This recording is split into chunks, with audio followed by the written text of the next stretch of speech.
नमस्कार, मैं विनोद कुमार शुक्ला। अड्डा पर आपका स्वागत है। पश्चिम बंगाल सरकार प्रदेश में जो वक्फ को लेकर के हिंसा फैली हुई है उसको रोकने में पूरी तरह से नाकामयाब रही और एक बार फिर अदालत को इंटरवीन करना पड़ा है। और अदालत के आदेश के बाद मुर्शिदाबाद और आसपास के इलाकों में बीएसएफ को, पैरामिलिट्री फोर्सेस को डिप्लॉय करने का आदेश हुआ है। अब जो इलाके हैं, चाहे मुर्शिदाबाद, मालदा या इस तरह के जो भी इलाके हैं, वहाँ पर हिंसा का नंगा नाच हो रहा है। और जो प्रत्यक्षदर्शी हैं, जो लोग वहाँ पर विक्टिम्स हैं, उनका या बाकी और लोगों का ये मानना है कि मुर्शिदाबाद के हालात बांग्लादेश से भी ख़राब है। बांग्लादेश के हिंदुओं से भी ख़राब हालात मुर्शिदाबाद के हिंदुओं के हो गए हैं, जहाँ लगभग 66% के आसपास मुस्लिम आबादी है। मामले को शांत करने की बजाय पश्चिम बंगाल की मुख्यमंत्री ये बात कह रही हैं कि वो जो वक्फ बिल है इसको नहीं लागू करेंगी। अब इसमें दो तीन चीज़ें हैं। पहली बात ये कि जब वो ये कह रही हैं कि पश्चिम बंगाल में वक्फ कानून को, मोदी का जो वक्फ कानून है उसको नहीं लागू करेंगी, तो क्या प्रदेश सरकार इस तरह का कोई काम कर सकती है? एक बात। दूसरी बात ये कि क्या ये मुसलमानों को इंसाइट नहीं कर रहा है और उद्वेलित नहीं कर रहा है कि उनके साथ सचमुच गलत हुआ है? दो।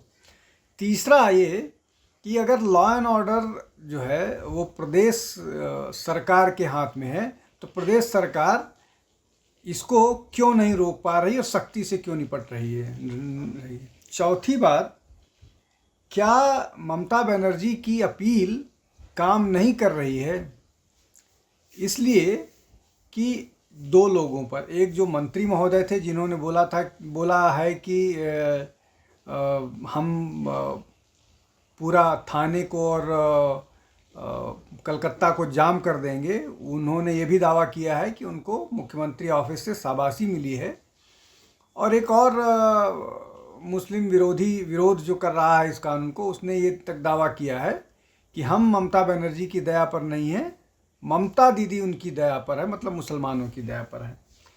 तो क्या सचमुच जो ममता बनर्जी का पश्चिम बंगाल के लोगों पर पकड़ थी वो कमज़ोर हो रही है? इसमें एक और मसला है कि पूरा का पूरा जो ममता बनर्जी का ये चुनाव का, या जो ममता बनर्जी का अभी कम से कम पिछले 4-5 सालों में जो उनकी स्ट्रैटजी है, वो पूरी की पूरी strategy Bengali versus the rest उन्होंने कर रखी है। वो गुजरातियों के ख़िलाफ़, वो नॉर्थ इंडियंस के ख़िलाफ़, वो इस तरह का, जब वो इस तरह की बात करती हैं तो सनातन के ख़िलाफ़ बात करती हैं और इस तरह की चीज़ें। तो क्या वो जो पकड़ है उनकी वो कमज़ोर हो रही है?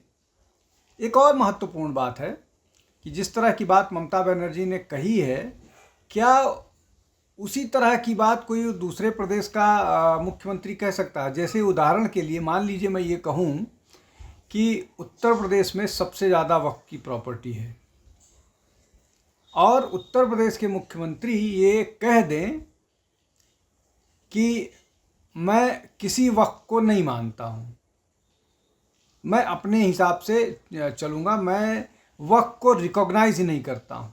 क्या ये संभव है? ये संभव है। तो क्या जो ममता बनर्जी कह रही है वो संभव है? अब मसले पर आते हैं। हाई कोर्ट ने बोला है कि हम इस मामले को चुपचाप नहीं देखते रह सकते हैं।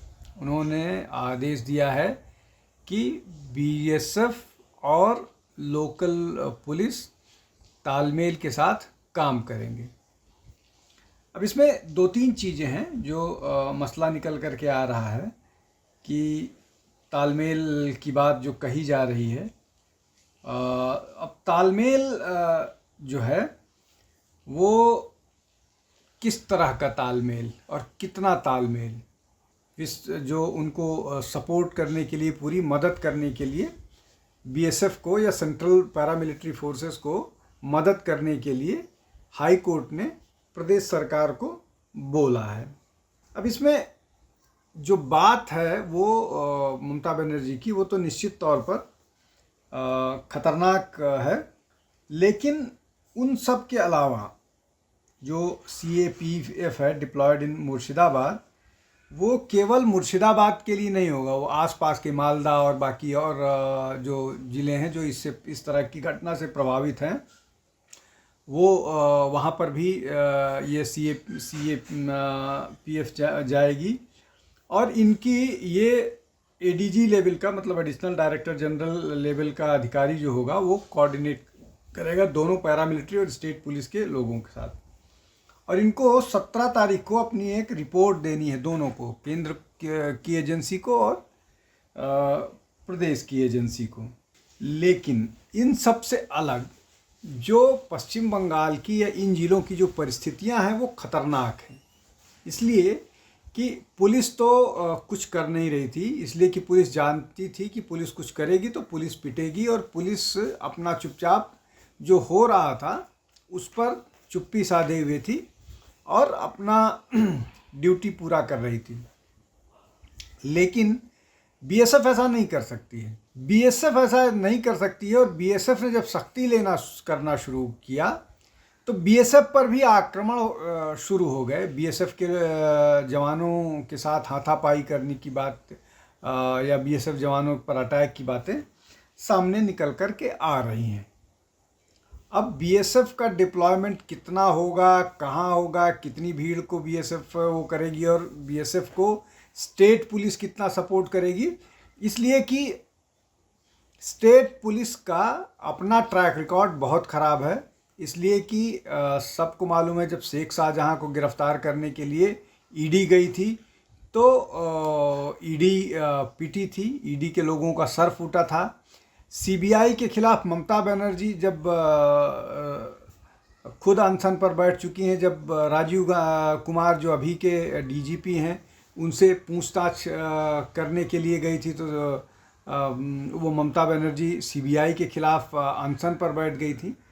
और आज की जो रिपोर्ट्स आ रही हैं उसमें सीबीआई, उसमें जो पश्चिम बंगाल के पुलिस का, मतलब पश्चिम बंगाल के डीजीपी हैं, वो दंगाइयों से गुजारिश कर रहे हैं, हाथ जोड़ करके उनसे प्रार्थना कर रहे हैं कि आप लोग दंगा मत कीजिए। मतलब ये अपने आप में बड़ा अजूबा है। और किस पुलिस एकेडमी में ये ट्रेनिंग दी जाती है कि आप दंगाई से गुजारिश करें कि आप दंगा मत कीजिए। ये मुझे या मुझ जैसे लोगों को या देश की जनता को जानना है कि कौन सा पुलिस एकेडमी है जो दंगाइयों से निपटने के लिए हाथ जोड़ करके या रिक्वेस्ट करती है कि भाई आप दंगा मत कीजिए। ऐसा अपने आप में एक ये अजूबा है। अब हर चीज़ को चुनाव की दृष्टि से देखा जाता है, और कम से कम पश्चिम बंगाल में या वहाँ की जो राजनीति है वो इसी तरह की है। अब इसमें एक और महत्वपूर्ण बात है कि पश्चिम बंगाल में इस तरह की घटना हो रही है, और इस घटना, मतलब घटना मत कहिए उसको, इतनी भयानक हिंसा हो रही है, भयावह जो है, और उसमें लगातार हिंदुओं के दुकान मकान, 2 लोगों को घर में घुस करके मार दिया दंगाइयों ने। लेकिन पूरा का पूरा जो इकोसिस्टम है वो इस पर चुप्पी साधे हुए है, इस पर कुछ भी नहीं बोल रहा है। मतलब ये जो बात होती रही है कि Hindu lives don't matter for them, हिंदुओं की ज़िंदगी से उनको, उनकी सेहत पर, उनके राजनीति पर, उनके नैरेटिव पर, उनके जो उनका जो थॉट प्रोसेस है उस पर कोई फ़र्क नहीं पड़ता है। तो 2 का मरे 20 मरे, ये इस पर कोई अंतर नहीं पड़ता है। लेकिन जिस तरह की बातें ममता बनर्जी कर रही हैं, उनके मंत्री कर रहे हैं, और जो लोग विरोध प्रदर्शन कर रहे हैं, वो चाहे पुलिस की गाड़ियाँ, चाहे लोगों की गाड़ियाँ, चाहे लोगों के घर, दुकान, और उसके अलावा और जो भी बिजनेस स्टैब्लिशमेंट हैं उसको जलाया जा रहा है, तोड़ा जा रहा है और उसको लगातार टारगेट किया जा रहा है। और ये तब जब तथाकथित उस वोट बैंक की सबसे बड़ी जिसको बोलते हैं सबसे ज़्यादा जिसकी पकड़ है वो मुख्यमंत्री है और लगातार अपील कर रहे हैं कि आप लोग दंगा मत कीजिए। लेकिन लगातार ये बातें भी आ रही हैं, बीजेपी ने भी लगातार ये कहा है कि ये सब स्टेट स्पॉन्सर्ड है, ये प्रदेश ऐसा चाहता है। अभी जो भ्रष्टाचार के मामले एक के बाद एक आए हैं, सांसदों की आपस की लड़ाई है, इस तरह के अनेक, शेख शाहजहां वाला है, पोस्ट पोल वायलेंस है, जो कैंगारू कोर्ट चलता है, इस तरह की अनगिनत घटनाएं हैं, ये आरजी कार का मामला है, इतनी सारी घटनाएं हैं। अगर आप सिर्फ पिछले 2-2.5 साल के घटनाक्रम को या 4 साल के 5 साल के घटनाक्रम को देख लें तो पश्चिम बंगाल जो है, जिसको भद्रलोक के उससे जाना जाता है, वो सबसे ज़्यादा वहाँ ऐसी गतिविधियाँ हो रही हैं जो किसी भी पढ़े लिखे समाज या पढ़े लिखे लोग के दृष्टि से अगर देखिएगा तो वो बहुत ज़्यादा खराब स्थिति में है। लेकिन इस सब के बावजूद प्रदेश की मुख्यमंत्री इन सब को न रोकना चाह रही हैं, न रोकने की कोशिश करें, रोकने का नाटक जरूर करती हुई दिखती है और कई बार तो उनकी बातें इंस्टिगेट करते जैसा नज़र आता है। आज के लिए बस इतना ही। आप हमारे चैनल के साथ जुड़िए, लाइक कीजिए, शेयर कीजिए, सब्सक्राइब कीजिए। बहुत बहुत धन्यवाद। नमस्कार।